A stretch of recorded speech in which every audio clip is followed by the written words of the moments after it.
오늘은 서울 아파트 중에서 서울 한 달간 최고 상승을 기록하고 있는 아파트 탑5를 여러분들한테 소개시켜 드리도록 하겠습니다. 최근에 제가 이제 하락폭이 컸던 아파트들, 경기도권이나 인천에 하락이 크고 가격이 낮은 그런 금액의 아파트들을 여러분들한테 소개시켜 드렸는데요.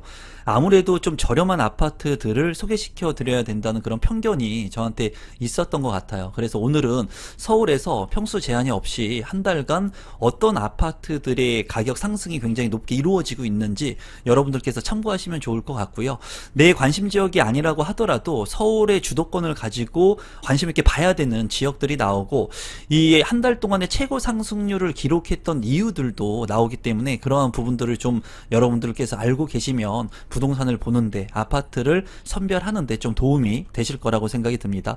선정 기준을 살펴보시면 서울 아파트 한 달 사이에 최고 상승한 아파트 5곳을 선정을 해봤고요. 시점을 본다면은 2024년 2월부터 3월 9일, 그리고 한 달 동안의 시점이 2024년 3월 10일에서 4월 9일까지의 시점을 토대로 했습니다. 국토교통부의 실거래가 기준을 했기 때문에 일부에서는 직거래가 이제 있는 것들도 있거든요. 그런 부분들은 제가 자세히 좀 말씀을 드릴 거니까 이 영상 보시고 한 달간의 서울에는 어떤 변화가 있었는지 좀 살펴보시면 도움이 될 것 같습니다. 5위는 동부 센트레빌 54평의 아파트가 굉장히 큰 폭으로 가격 상승이 있었습니다. 단지 정보를 살펴보게 된다면 805세대 7개 동으로 이루어져 있고요. 최고층은 29층, 2005년도에 입주를 한 아파트로서 주차 대수는 세대당 2.26대 1, 용적률 297%에 건폐율 19%의 아파트 물량이었습니다. 위치도를 한번 살펴보도록 하겠습니다. 동부 센트레빌 54평형의 아파트 위치이고요. 이제 가격 상승 여력이 5위인 아파트였습니다. 이 아파트 같은 경우에는 3호선 도곡역과 그리고 수인 분당선 더블 역세권의 초역세권의 아파트였고요. 주변에 이제 학세권의 아파트, 그리고 대치 같은 경우에는 여러분도 다 아시다시피 학원가가 잘 형성이 되어 있죠. 그런 곳들을 이제 이용할 수 있는 곳이라고 볼 수 있습니다. 대치동 학원가하고도 상당히 근접한 것을 확인할 수가 있고요. 강남권에 위치를 하면서 대형 평형이었기 때문에 많이 떨어졌던 가격 대비 상승의 폭이 그래도 커서 5위까지 차지한 것으로 확인이 되었습니다. 아파트 상승률을 한번 살펴보도록 하겠습니다. 5위가 동부 센트레빌 54평의 아파트였는데요. 강남구 대치동에 위치를 한 만큼 대형 평형의 아파트로서 한 달 만에 가격 상승이 5위를 차지를 했습니다. 이 아파트 같은 경우에는 43억 5천만 원의 가격에서 한 달 만에 2억 3천만 원 상승한 45억 8천만 원에 거래가 됐는데요. 2024년 3월에 이제 보게 된다면 43억 5천만 원의 최저점 거래가 있었고요. 그리고 나서 45억 8천만 원까지 거래가 됐었고, 최근에는 이제 46억 5천만 원까지 상승해서 또다시 거래가 이루어진 것을 확인할 수 있었습니다. 신문 기사를 하나 살펴보면은 한 달 새 5억 원 쑥, 한강 이남의 집값이 고공행진을 하고 있다. 반포자이라든가 그리고 흑석 아크로 리버 하임 같은 경우에 최고가를 경신하고 있다. 이런 아파트들 같은 경우에는 이제 큰 폭으로 가격이 상승하고 있는 것을 확인할 수가 있었고요. 실거래 역시도 2억에서 3억 이상 오른 단지들이 많이 있는 것을 볼 수가 있었는데요. 아무래도 한강 이남에 있는 학세권의 아파트들, 그리고 한강을 낀 아파트의 조망권이 좋은 아파트들의 가격 상승이 상대적으로 굉장히 큰 것을 확인할 수가 있었습니다. 4위를 차지한 아파트는 도곡 레슬 43평형 아파트였습니다. 단지 정보를 살펴보면은 세대수 3002세대 34개 동으로 이루어져 있고요. 최고층 25층, 2006년도에 입주를 시작했고 주차는 세대당 1.48대 1, 용적률 274%에 건폐율 15% 아파트 물량이었습니다. 위치도를 살펴보시면은 앞서 살펴본 대치 동부 센트레빌 아파트 바로 인근에 도곡 레슬 아파트가 있는 것을 확인할 수가 있습니다. 여기 역시도 대치동에 있는 학원가를 이용할 수 있다는 그런 부분이 장점으로 보여지고요. 또 수인 분당선 한티역 초역세권의 아파트라는 장점을 가지고 있었고, 인근에 도곡 공원을 인접하고 있기 때문에 쾌적성까지 가지고 있는 아파트로 보여졌습니다. 아파트 상승률을 계속해서 한번 살펴보면은 4위는 도곡 렉슬 43평이었고요. 강남구에 속한 대형 평형의 아파트였습니다. 상승했던 가격은 3억 5천만 원이 상승을 했고요. 이제 2024년 3월에 30억 5천만 원에 거래가 됐던 것이 이제 34억까지 상승을 해서 거래가 된 것을 확인할 수 있었습니다.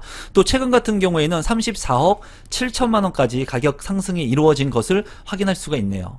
세 번째는 관악 드림타운 43평 아파트였습니다. 이 아파트 같은 경우에 3,544세대 44개 동으로 이루어져 있고 이제 27층이 최고층의 아파트였습니다. 입주를 시작한 것은 2003년 입주를 시작했고 주차 대수는 1.52대 1, 용적률 267%의 건폐율 16% 아파트였습니다. 위치도를 간단히 살펴보면은 7호선 숭실대 입구역이 있습니다. 이 숭실대 입구역하고 인근에 관악 드림타운 아파트가 대단지로 이렇게 있는데요. 이 아파트 같은 경우에는 입지가 상대적으로 아주 좋은 그런 입지라고 보여지진 않습니다. 앞서 살펴본 강남권의 아파트하고는 이제 입지적으로 차이가 있는 모습을 보여주는데 같은 점이라고 한다면 이제 대형 평형인 40평대라는 것이고요. 다만 입지적인 측면에서는 앞서 살펴본 강남권의 아파트보다 조금 떨어진 데도 불구하고 3위를 차지한 데는 그 이유가 있었는데요. 그 이유도 한번 살펴보도록 하겠습니다. 아파트 상승률을 계속해서 살펴보면은 3위는 관악 드림타운 43평이고요.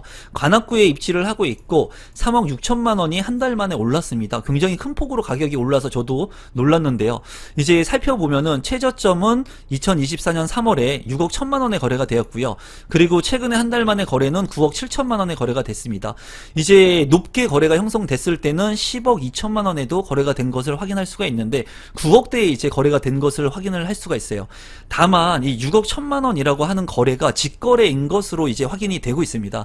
그렇기 때문에 직거래의 물량인 만큼 국토교통부의 자료를 토대로 했지만은 신빙성이 있기에는 다소 좀 어려운 측면이 있어요. 다만 직거래로 된 만큼 이 부분은 참고만 하시면 될 것 같습니다. 2위는 아크로 리버하임 34평 아파트입니다. 단지 정보를 살펴보면은 1073세대 28층 최고층이고요. 2019년도에 입주를 한 아파트로서 주차는 1.2대 1, 용적률 205%, 건폐율 30%의 아파트 물량입니다. 위치도를 한번 살펴보도록 하겠습니다. 아크로 리버하임의 위치이고요. 2위를 한 아크로 리버하임은 흑성역 9호선 초역세권의 아파트이면서 바로 한강과 인접하고 있는 장점을 가지고 있습니다. 또한 이제 한강변에 있는 쾌적한 주거 환경들을 누릴 수 있기 때문에 이러한 부분들이 최대 강점이라고 보여지고요. 또 이 주변을 한번 살펴보게 된다면은 이제 좀 지대가 높다는 단점은 있습니다. 다만 지대가 높지만은 신시가지로 변모하는 지역이기 때문에 구시가지에서 신시가지로 변모가 되고 신축 아파트 들이 들어오는 그런 장점을 가지고 있는 곳이라고 볼 수가 있어요.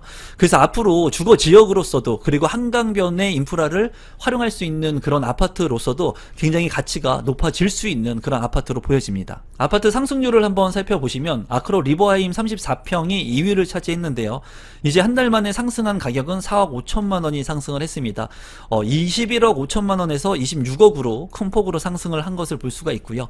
2024년 3월에 21억 5천만 원의 거래가 되었던 것이 최고가 26억 원에 등기가 되었습니다. 최근 같은 경우에는 가격이 조금 하락하고 있는 것을 볼 수가 있는데요. 이런 직거래 내역들 같은 경우에는 큰 폭으로 하락을 해서 거래가 된 것을 확인할 수 있습니다. 앞서서 제가 말씀드린 것처럼 직거래 내용 같은 경우에는 이제 신뢰성을 가질 수 없기 때문에 참고하시면 될 것 같고요. 이쪽 지역의 아파트 가격 같은 경우에는 최고점을 찍고 지금 현재는 조금 가격이 떨어진 것을 확인할 수가 있네요. 기사를 하나 살펴보면은 압구정 115억, 흑석동 26억 진짜 거래였다. 최근 등기까지 맞춰 라고 하는 기사가 있는데요. 가격이 계속해서 오르다 보니까 이제 허위 거래가 아니냐, 가짜 거래가 아니냐, 이런 부분들에 있어서 주변에 이제 공인중개사 대표가 이야기하는 것은 아크로 리버하임 같은 경우에 높은 가격에 거래가 된 것은 이제 거실이라든가 부엌, 안방, 작은 방 모두 한강 조망이 가능했기 때문에 높은 가격이 형성이 되었다고 합니다. 그러니까 이렇게 높은 가격에 거래가 되고 한 달 전과 비교해 봤을 때 가격이 3억, 4억씩 오른다고 하더라도 전체의 아파트 가격이 이렇게 크게 상승했다고 보기보다는 단편적으로 한강 뷰가 가능한 곳들 그리고 한강 이남 지역에 있는 아파트들 같은 경우에는 뷰와 조망에 따른 그런 아파트의 가격 차이가 클 수도 있다라고 여러분들께서 생각해 보시면 될 것 같고, 이 리버하임 같은 경우에는 이 뷰가 좋은 아파트가 상대적으로 그래도 높은 가격에 거래가 된 것으로 확인이 되고 있습니다. 서울에서 가장 많이 상승한 아파트 같은 경우에는 반포자이 35평형의 아파트가 차지를 했습니다. 아마 많은 분들이 이 아파트를 알고 계실 거라고 생각이 듭니다. 세대수 같은 경우에 3,410세대, 최고층 29층, 2009년도에 입주를 한 아파트이고요. 주차는 세대당 1.78대 1, 용적률 270%, 건폐율 13%의 GS 건설이 건설한 아파트입니다. 위치도를 한번 살펴보도록 하겠습니다. 반포 자이 아파트의 위치이고요. 반포 자이 같은 경우에 7호선 반포역 초역세권의 아파트, 그리고 9호선 사평역을 이용할 수 있고요. 논현역도 이용할 수가 있습니다. 여기 같은 경우에는 이제 역세권의 위치이면서 이제 한강 이남 지역에 있기 때문에 한강의 인프라도 활용할 수가 있고, 초품화의 아파트, 그리고 주변에 반포가 굉장히 개발이 많이 되면서 신축의 신시가지 아파트들이 들어오면서 이 부가가치가 굉장히 높아지는 지역이 또 이 반포 라인이라고 볼 수가 있습니다. 아무래도 강남권과 마주하고 있으면서 강남권을 대처할 수 있는 주거 지역으로서도 많은 분들이 이제 반포 쪽을 이제 보고 계신데요. 반포 같은 경우에 앞으로도 가치 상승이 많이 이루어지고, 주변의 구축의 아파트들이 재건축을 통해서 그리고 신시가지로 변모를 하면서 가치가 계속해서 상승되고 있는 곳이라고 볼 수가 있습니다. 평당 1억 원이 넘는 아파트들이 이곳에서 나오고 있죠. 그래서 지금 현재 이 반포자이 아파트가 1위를 차지를 한 서울의 상승 아파트라고 볼 수가 있습니다. 아파트 상승률을 살펴보시면 반포자이 35평의 아파트이고요. 5억 5천만 원이 상승한 것을 확인할 수가 있습니다. 30억 원 했던 것이 한 달 만에 35억 5천만 원에 거래가 된 것을 확인할 수가 있고요. 아래의 점선 그래프를 본다 하더라도 2021년 이후에 굉장히 큰 폭으로 상승했던 아파트 가격이 떨어졌다가 다시금 올라가는 현상을 볼 수가 있습니다. 2024년 2월에 30억 원에 거래가 됐고요. 35평. 그리고 최근에 3월 달에 35억 5천만 원에 거래가 되었습니다. 그리고 최근에는 2024년 5월에 36억 3천만 원까지 거래가 된 것을 확인할 수가 있습니다. 아무래도 가장 큰 상승을 보이고 있는 것이 이 반포자이 아파트인 것을 다시금 확인할 수가 있었습니다. 마지막으로 신문 기사를 하나 보고 마무리하려고 하는데요. 이제 일주일 새에 3천만 원이 올랐다. 집 사겠다는 전화가 불티난다. 이제 한 직장인이 가계약금을 입금하기 위해 현금을 확보하고 계약을 하려고 했더니 일주일보다 3천만 원을 올렸다고 합니다. 이러한 부분들은 극단적일 수 있지만은 앞서 살펴본 것처럼 입지가 좋은 아파트들, 그리고 많이 가격이 올랐다가 떨어진 아파트들 같은 경우에는 실수요자가 늘 있기 때문에 아무래도 관심 갖고 보는 사람들이 많겠죠. 그런 가수요자들이 이제 가격이 올라가기 시작을 하니까 관심을 갖고 계약을 하면서 이러한 사태가 벌어진 것 같습니다. 다만 이러한 입지가 좋지 않은 아파트들 같은 경우에는 30% 하락한 아파트, 40% 이상 하락한 아파트들도 굉장히 많습니다. 제가 올린 지난 영상들 같은 경우에는 30% 하락한 아파트들, 40% 하락한 아파트들도 많이 소개시켜 드렸어요. 앞으로 임성배 TV에서는 이렇게 하락한 아파트들도 여러분들한테 지속적으로 소개시켜 드릴 테니까 구독해 놓으시면 이런 정보들을 빠르게 받아보실 수 있습니다. 또한 강남과 서초, 그리고 송파와 강동 같은 경우에도 매수세가 끊이지 않았다. 이제 리센츠 아파트 같은 경우에 잠실의 84제곱미터의 아파트가 26억 원에 새 주인을 찾았다고 합니다. 이제 잠실 리센츠 아파트 같은 경우에도 20억 원 언더로 떨어졌던 적이 있는데 지금 현재는 26억 원에 거래가 됐다고 해요. 앞으로도 이런 입지가 좋은 곳의 아파트들 뿐만이 아니라 하락도 많이 하고 있는 아파트들을 같이 살펴보시면서 여러분들이 원하는 곳이 어딘지, 그리고 내가 맞는 자금에 맞춰서 내 집 마련을 할 수 있는 아파트들은 어디 있는지 지금 당장 아니더라도 공부하시면서 기다리시면 좋을 것 같습니다. 오늘도 끝까지 영상 시청해 주셔서 진심으로 감사드리고, 제가 운영하고 있는 임성배의 부동산 스터디에도 아래에 있는 고정 댓글을 통해서 많은 참여 부탁드리겠습니다. 오늘 영상은 이것으로 마무리 짓도록 하겠습니다. 감사합니다.